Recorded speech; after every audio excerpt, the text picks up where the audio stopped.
Cześć Wam! Święta, 24 grudnia. Jadę do ojca na spotkanie rodzinne do Wiednia ze Starogardu Gdańskiego. Także taka trasa zimowa Tesla Model 3. Nazywam się Wolodymyr, Włodek, to jest Model 3 Mrija, Marzena i jedziemy sobie do Wiednia. Mam kanał o elektromobilności, także zapraszam zasubskrybować, polubić, napisać komentarz. Dzięki bardzo. Oto zimowe trasy w elektryku, jak to jest. Mamy dwuletni samochód, ma już swoją degradację za sobą. 2 lata, 66 tysięcy kilometrów przebiegu. No i sprawdzamy go w trasie. Słuchajcie, mamy drugi samochód spalinowy w rodzinie, ale na trasy preferujemy Teslę, ponieważ autopilot, ponieważ nie czujemy się dyskomfortu z tym, że niby to jedzie dłużej. W rzeczywistości, jak sobie porównuję, to trasy Teslą teraz z ładowarkami mi wychodzą szybciej niż moim poprzednim spalinowym samochodem. Tak, może nie był wypasiony, to był samochód na gaz. Mniej więcej tyle samo musiałem robić postoju na tankowanie,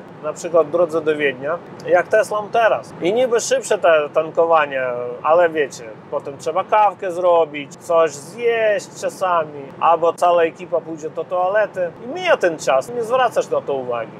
A Tesla w tym czasie naładuję na następny odcinek. I teraz jedziemy. Więc co dzisiaj robiłem? Sprawdzałem plan trasy, który oferuje Tesla i plan trasy, który oferuje mi eBetter Planner. Mam premium pakiet. Możecie sobie pobawić też pakietem premium. Prawie z każdym samochodem elektrycznym to działa nawet z połączeniem na żywo, więc polecam spróbować, bo wtedy ten program to jest jakby pomagająca nawigacja. Pokazuje nam, gdzie lepiej zrobić postój, żeby nasza trasa, nasz czas trasy był optymalny pod względem ilości postojów na ładowanie i czasu spędzonego na ładowarkach. Więc teraz obecnie jadę i Tesla sugeruje, żeby jechał tylko superchargerami. 3 postoje zrobił. Ciechocinek, wersja druga, Luczmierz, wersja trzecia i potem już gdzieś Brno czy Olomouc w Czechach. Tam Olomouc jest wersja druga, a Brno to jest wersja trzecia do 250 kW. Ale przyjazd przy wyjeździe przed 7, przyjazd 18:05 czy coś w tym stylu, więc tak sobie. Sprawdzam eBetter Planner, sugeruję jechać, korzystając tylko z Greenwaya, również z Greenwaya w roamingu, więc sobie dokupiłem pakiet na 1 miesiąc Energia Max i 1,5 godziny mniej. Jakim cudem? Po pierwsze, Greenway wybudował sieć szybkich ładowarek. Tak, póki co mamy powiedzmy pojedyncze, jedno stanowisko, 2 stanowiska, 200 kW, 160, 140, ale te ładowarki zastępują kiedyś ładowarki 50, więc to jest duża poprawa, bo niedawno było podniesiono 70 kW, a teraz zastąpiono ładowarkę, teraz daje 140. Uważam, że to jest rewelacja. Po drugie, samochód Tesla podgrzewa baterię na ładowarki Greenway, słuchajcie. Teraz mam Greenway dwursójki i podgrzewa, także super. Jeżeli raptem Greenway nie będzie działać, bo tam jest tylko jedno stanowisko na razie, później zainstaluję więcej, to ja mam obok dwursójki, mam Kutno, Ionity, Kaszewe Kościelne, więc nie będę miał problemu, żeby naładować. Co teraz jest? Już jedziemy trochę, 117 km i godzina już 0,1 za nami. Średnie zużycie energii, wiecie, limit prędkości 140 plus waciki, jadę trochę powyżej i mamy 265 Wh na kilometr. Tak, to jest duże zużycie, to wiem, no ale jest zima. Wyjechaliśmy, było -2, teraz +2. Już bliżej Torunia podjeżdżamy. Zrzucam prędkość, bo tu są ograniczenia. I co? Była mgła. Przez mgłę nawet tempomat na Tesla Wizji zwalniam, bo nie widzi drogi. Także tam też sobie zwolniliśmy, a tak sobie jechaliśmy w miarę szybko. Dlatego zużycie 266, teraz zwolniliśmy już 262. Jeszcze nam jechać 55 minut i 103 km do pierwszej ładowarki, więc będzie tak naprawdę 2 godziny i pierwszy postój na autostradzie, gdzie jedziemy cały czas 140. Potem w dwursójki, czy tam Ionity, Kutno, trzeba będzie naładować trochę więcej, bo ani Tesla, ani eBetter Planner nie zdają sobie sprawy, że A1 w okolicach Częstochowy i tam dalej jest już oddana całkowicie. Więc tam sobie możemy jechać normalnie 140 cały czas. Teraz co nam mówi eBetter Planner? eBetter Planner mówi, że ładowarka dwójsójki Kutno, to stanowisko cały czas jest dostępne, wolne, nikt tam nie ładuje. Widzę na żywo stan ładowarek, oprócz Orlena, wszystkie. Także też mi się podoba. Obliczone jest, że dojedziemy tam 14% naładowania baterii, czyli mając zapas, no ta Tesla oblicza, że dojedziemy do dwójsójki mając 11. Mi się podoba, że Tesla teraz bardziej pesymistyczna, bo to jest dobry kierunek, to jest poprawa. Poprzednio Tesla cały czas obiecywała, że dojedziemy mając więcej zasięgu, a to się okazywało być nieprawdą, więc teraz jest lepiej. Mijamy bramki w okolicach Torunia, jedziemy sobie dalej. Tesla jeszcze walczy z ciężarkami na kierownicę, więc dzisiaj zostałem ukarany. Nie miałem ciężarką na kierownicę, miałem odpalonego autopilota i autopilot mi działał, a ja sobie trochę odwracałem uwagę, więc potem on mi mówi: połóż rękę na kierownicę. No to ja łożę ręce na kierownicę, próbuję, wiecie, tą kierownicą ruszać, ale mi nadal to uważa, że to nieprawidłowe, to nie moje ręce i wyłączy mi autopilot i mówi: do końca trasy jest wyłączony. Nie do końca trasy, tylko do pierwszego postoju, gdzie wyjdę z samochodu, potem autopilot będzie włączony z powrotem. Mamy 99 km do Hotel Sójki, znowu wyłączyło się pod przygotowanie baterii. Teraz bateria już jest 31,5 stopni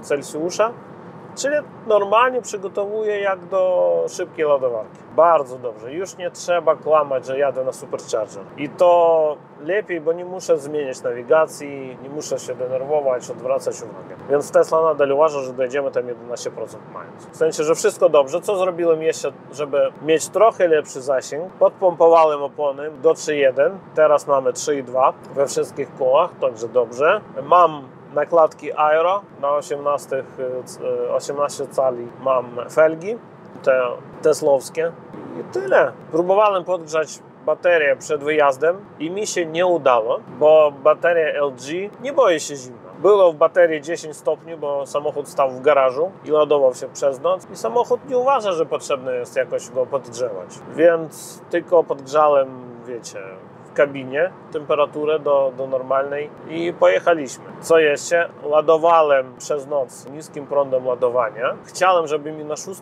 godzinę rano było 100% i znowu sobie przeszacowałem. Ustawiałem 18 A, jedna faza. Ładowarka podstawowa Tesli z przejściówką na dużą siłę. To trochę szybciej, to gdzieś o 4 rano już naładowało do prawie 100% i obudziłem się, już był samochód w pełni naładowany. I przez to, że ładował niskim prądem, przez to, że było cieplej na ulicy, cieplej w garażu, to samochód potrafił naładować więcej niż poprzednio i zmienił swoje zdanie co do degradacji. Teraz degradacja, zgodnie z Scan Tesla, o prawie o 1 kWh mniejsza, bo teraz nominal full pack jest 75 kWh, a było 69,6. Także poprawa, to dobrze. No i tyle, słuchajcie, sobie jedziemy dalej. Będę Wam nagrywać realny stan rzeczy i do zobaczenia. Pa!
Gdzieś wszystkim już jadę, minęłem Łódź, minęłem zjazd na A2, jadę sobie dalej, ale sesja ładowania była na pół udana, ponieważ hotel Dwór Sójki, mamy tam 3 stacje, jedna na pewno działa, resztę nie sprawdzałem.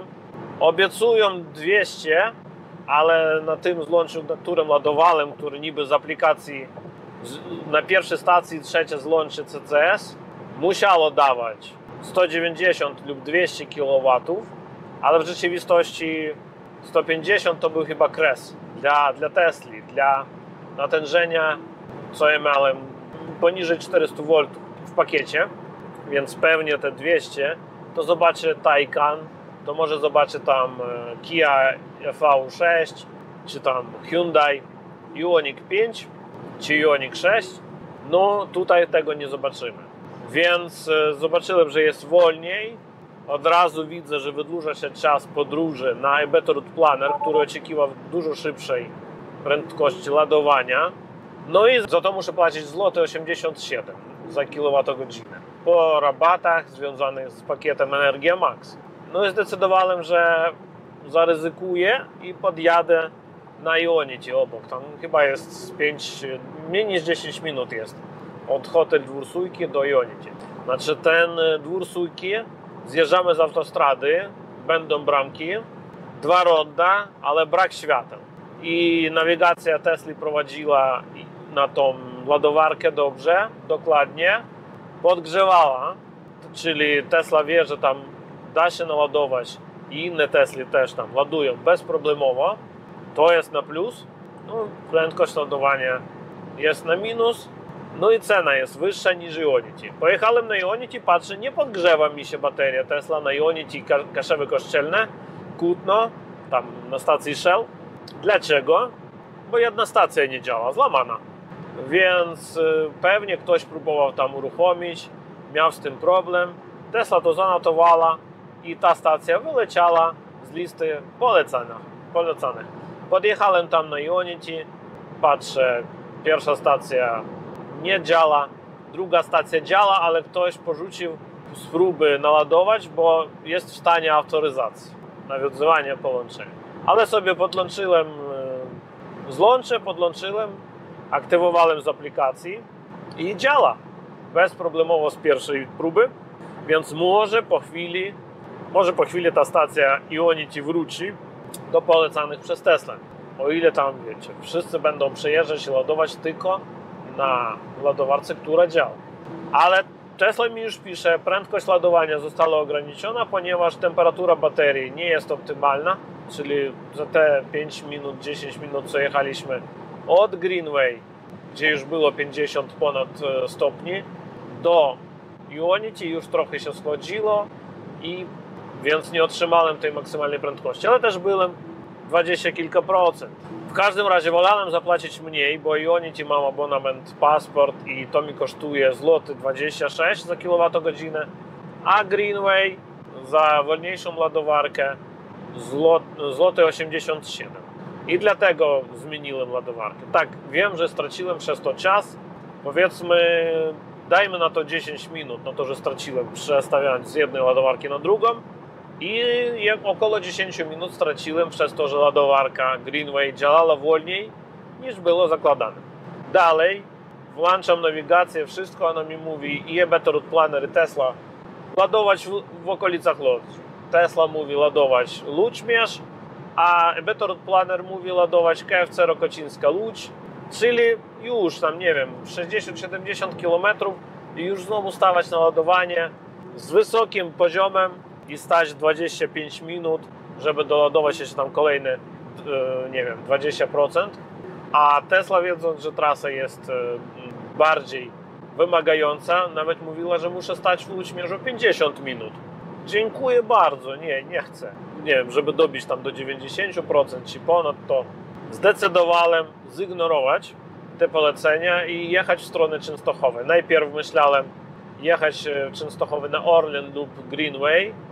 Greenway mamy w środku miasta 140 kW, ale potem się rozmyślałem, bo to trzeba wjeżdżać do miasta, wiecie, światła, strata czasu.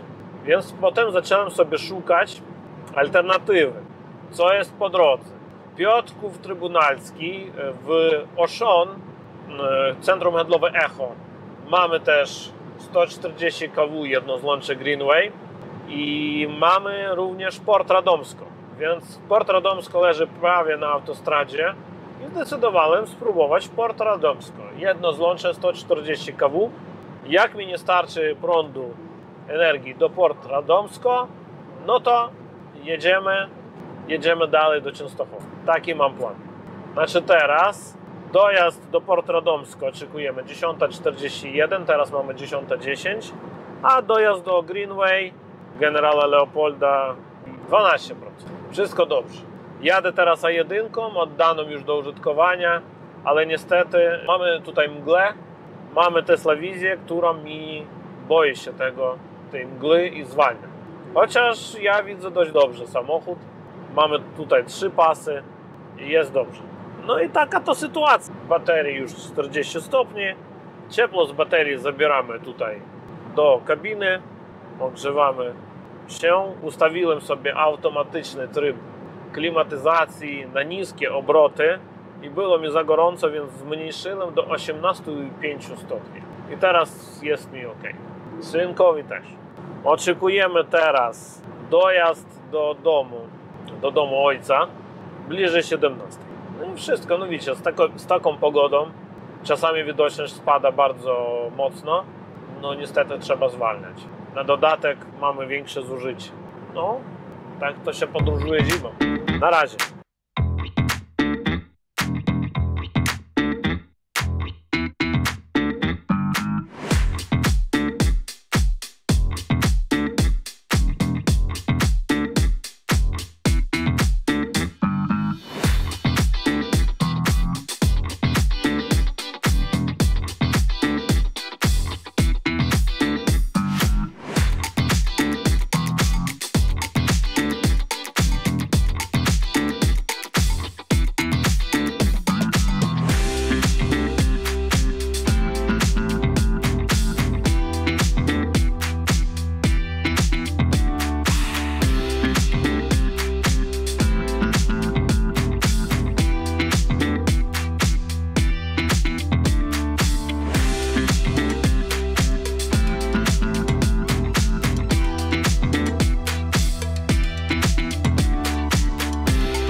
Cześć Wam.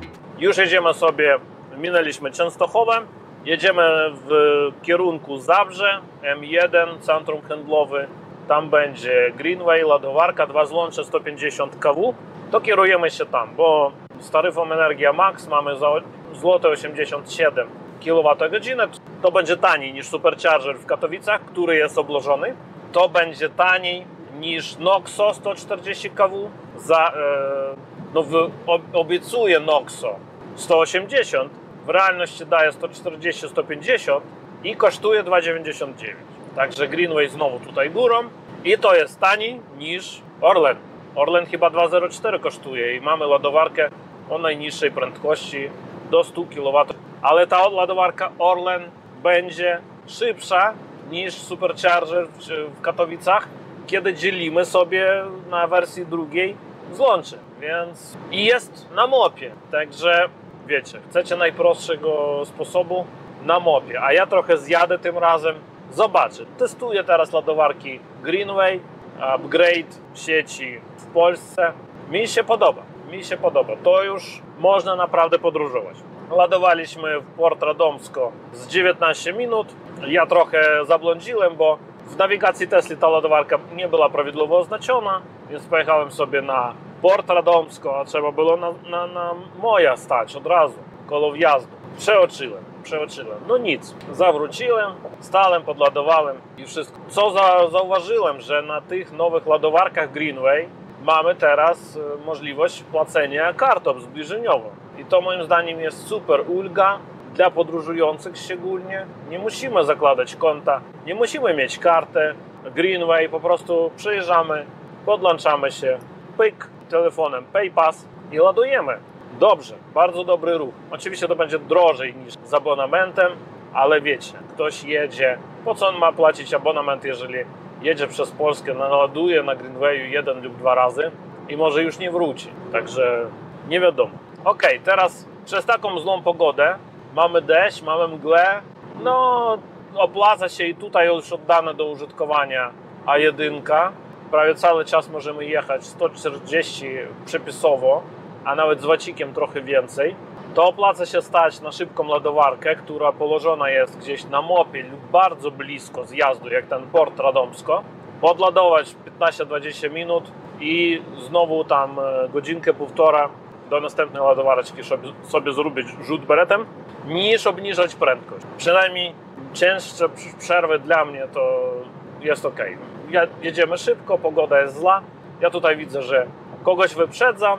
Oni potem też przyjeżdżają na Port Radomsko zatankować, odpocząć, kawki. Stoją, patrzą na mnie, że ja ładuję, ja w tym czasie, że załatwię kawkę i toaletę, już samochód jest podładowany i można jechać. No i koszty. Z tą taryfą koszty całkiem ok tych ładowań, nie? Ja wam powiem, 58 czy 59 teraz mi kosztowało. 57,84 kosztowało ładowanie w Port Radomsko za prawie 31 kWh. Poprzednio ładowanie dwór Sujki to było 29,5 za 15,75 i jeszcze 50 kilka złotych na Ionicie zostawiłem. No dobra, nie podgrzewała Tesla do tej ładowarki Port Radomsko, pewnie jest nowa, nie zaznaczona prawidłowo na mapie. Teraz też nie podgrzewa do M1 Zabrze, ale ja mogę tutaj zrobić chwyt i włączyć nawet tego Orlena mogę włączyć. Orlen na pewno będzie podgrzewać. Sprawdzimy za chwilę. No i dobra, co? Za pół godzinki znowu będzie postój.